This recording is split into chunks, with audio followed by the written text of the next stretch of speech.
Hey everyone, have you ever heard of a war that started just because people couldn't agree on what they believed in, and then turned into a massive disaster that lasted 30 years? It sounds crazy, but that's exactly what happened in Europe between 1618 and 1648. What started as a fight between Catholics and Protestants slowly dragged in almost every big European country. At first, it was all about religion, but soon it became about power, land, money, and who got to control what. It all began back in 1617, when a Catholic prince named Ferdinand of Styria was chosen to be the King of Bohemia.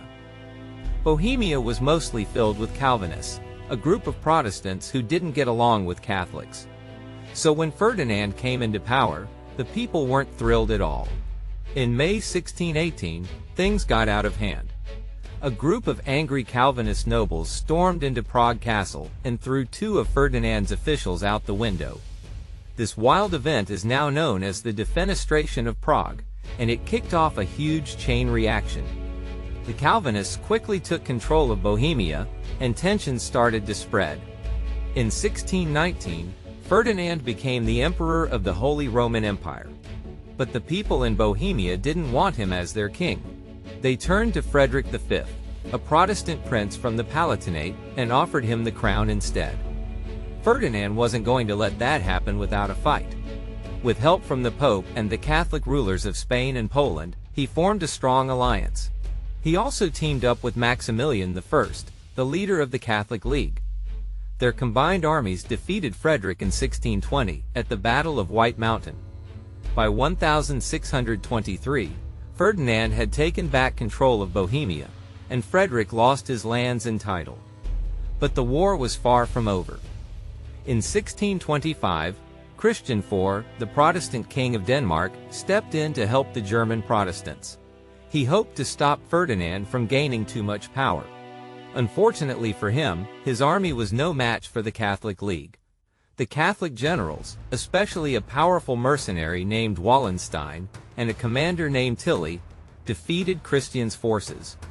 By 1628, Christian had to give up. Then, in 1629, Ferdinand made things worse for Protestants by passing a law called the Edict of Restitution. This law banned Calvinism and took land away from Protestants that had once belonged to the Catholic Church. This angered many German princes and created even more problems. Things changed again in 1630, when Gustavus Adolphus, the Protestant king of Sweden, entered the war. He was worried that the Catholics were becoming too strong, and he had support from France and Protestant German princes. He won a big victory at the Battle of Breitenfeld in 1631, which gave the Protestants new hope. But in 1632, Gustavus Adolphus was killed in battle at Lutzen.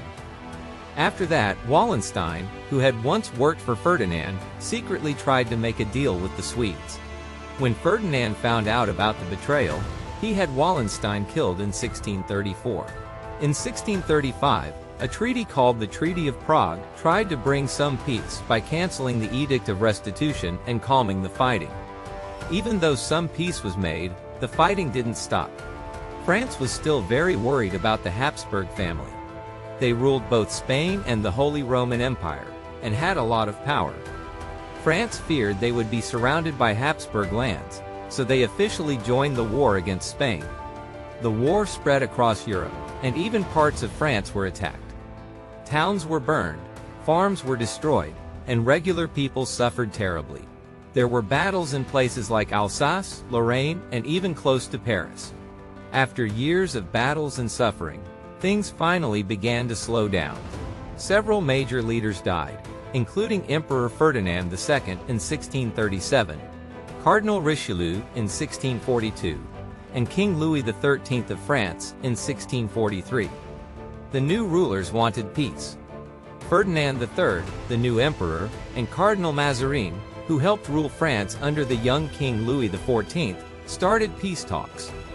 Even though people were tired, it took 5 more years before anything was agreed on. Finally, in 1648, everyone came together to sign the Peace of Westphalia.